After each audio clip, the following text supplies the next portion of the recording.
Bienvenidos. Gracias por compartir con nosotros la lectura resumida del libro Patriarcas y Profetas. Vamos a leer el capítulo número 7 en su primera parte, el diluvio. En los días de Noé pesaba sobre la tierra una doble maldición como consecuencia de la transgresión de Adán y del asesinato cometido por Caín. No obstante estas circunstancias, la faz de la naturaleza no había cambiado mucho. Había señales evidentes de decadencia, pero la tierra todavía era bella y rica en dones de la providencia de Dios. Los frutos de la tierra eran de una gran variedad y de una abundancia casi ilimitada. Los árboles superaban en tamaño y belleza y en perfecta proporción a los más hermosos del presente. El linaje humano aún conservaba mucho de su vigor original. Solo unas pocas generaciones habían pasado desde que Adán había tenido acceso al árbol que habría de prolongar la vida, y la unidad de la existencia del hombre era todavía del siglo. Había muchos gigantes, hombres de gran estatura y fuerza, renombrados por su sabiduría, hábiles para proyectar las obras más sutiles y maravillosas, pero la culpa en que incurrieron al dar rienda suelta a la iniquidad fue proporcional a su pericia y habilidades mentales. Dios otorgó ricos y variados dones a esos antediluvianos, pero los usaron para glorificarse a sí mismos y los trocaron en maldición, poniendo sus afectos en ellos más bien que en aquel que se los había dado. Emplearon el oro y la plata, las piedras preciosas y las maderas selectas en la construcción de mansiones para sí, y trataron de superarse unos a otros en el embellecimiento de sus moradas con las más hábiles obras del ingenio humano. Solo procuraban satisfacer los deseos de sus corazones orgullosos y se aturdían en escenas de placer y perversidad. Los hombres eliminaron a Dios de su conocimiento y adoraron las creaciones de su propia imaginación. Resultado, se degradaron más y más. El salmista describe el efecto producido por la adoración de ídolos en quienes la practicaban. Semejante a ellos son los que los hacen, y cualquiera que confía en ellos. Salmo 115, versículo 8. Es una ley de la mente humana que somos transformados por medio de la contemplación. El hombre no se elevará más allá de sus conceptos acerca de la verdad, la pureza y la santidad si la mente no sube nunca más arriba que el nivel humano, si no se eleva mediante la fe para contemplar la sabiduría y el amor infinito. El hombre irá hundiéndose cada vez más y más. Y vio Dios Jehová que la maldad de los hombres era mucho en la tierra, y que todo designio de los pensamientos del corazón de ellos era de continuo solamente al mal. Y se corrompió la tierra delante de Dios, y estaba la tierra llena de violencia. Génesis 6, 5, 11. Dios había dado a los hombres su mandamiento como norma de vida, pero su ley fue transgredida, y como resultado cometieron todo pecado concebible. La poligamia había sido introducida desde temprano contra la divina voluntad manifestada en el principio. El Señor dio a Adán una mujer, revelando su mandato al respecto. Pero después de la caída, los hombres prefirieron seguir sus deseos pecaminosos y como consecuencia aumentaron rápidamente los delitos y las desgracias. No se respetaba el vínculo matrimonial ni los derechos de propiedad. Cualquiera que codiciaba las esposas o los bienes de su prójimo lo tomaba por la fuerza, y los hombres se regocijaban en sus hechos de violencia, gozaban matando a los animales, y el consumo de la carne como alimento los volvía aún más crueles y sedientos de sangre, hasta que llegaron a considerar la vida humana con sorprendente indiferencia. En medio de la corrupción reinante, Matusalén, Noé y muchos otros trabajaron para conservar el conocimiento del Dios verdadero y para detener la ola del mal.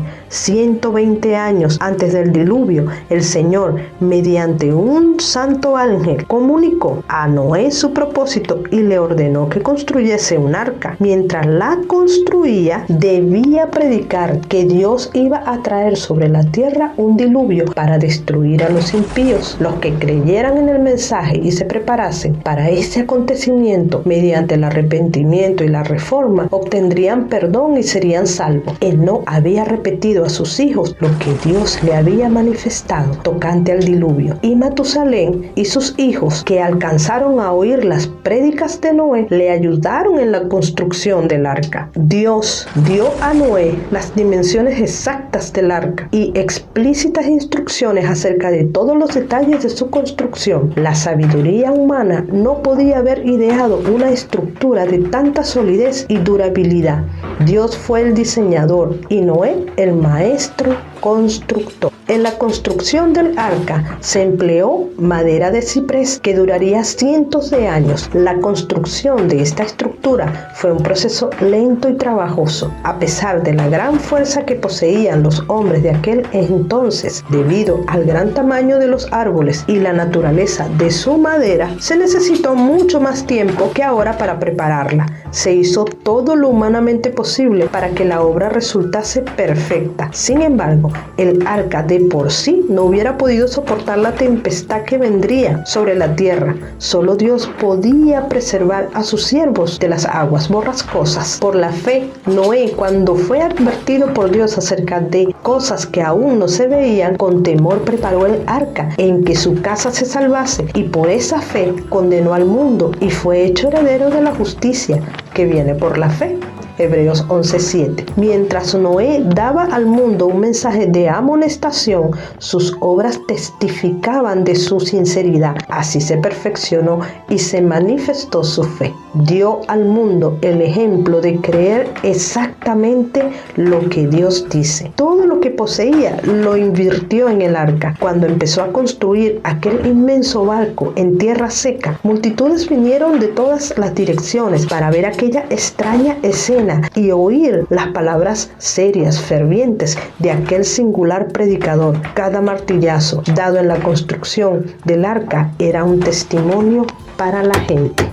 Al principio pareció que muchos recibirían la advertencia. Sin embargo, no se volvieron a Dios con verdadero arrepentimiento. No estaban deseosos de renunciar a sus pecados. Durante el tiempo que precedió al diluvio, su fe fue probada, pero no resistieron la prueba. Vencidos por la incredulidad reinante, se unieron a sus antiguos camaradas para rechazar el solemne mensaje. Algunos estaban profundamente convencidos y hubieran aceptado las palabras de advertencia, pero eran tantos los que se mofaban y los ridiculizaban que terminaron por participar del mismo espíritu y se resistieron a las invitaciones de misericordia, y pronto se hallaron entre los más atrevidos e insolentes burladores, pues nadie es tan desenfrenado ni se hunde tanto en el pecado como los que una vez tuvieron luz pero resistieron al convincente espíritu de Dios. Si los hombres de esta generación hubieran obedecido la ley divina, habrían reconocido la voz de Dios en la amonestación de su siervo, pero al rechazar la luz, su mente se había vuelto tan ciega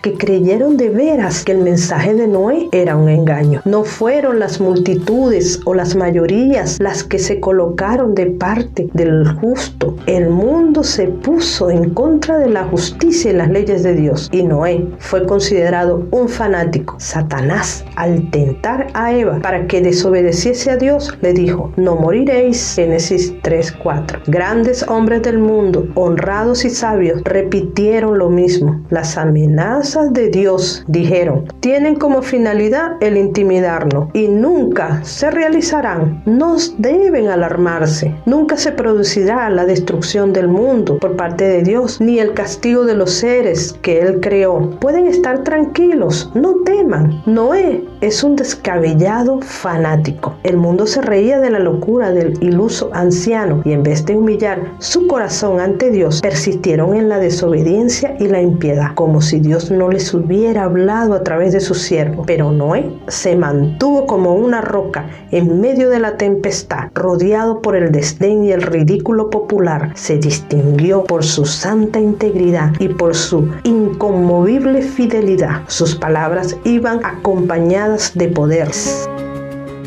Hasta aquí, mis amigas y amigos, la primera parte del capítulo 7, el diluvio. Pronto estaremos entregándote la segunda parte. No te la pierdas.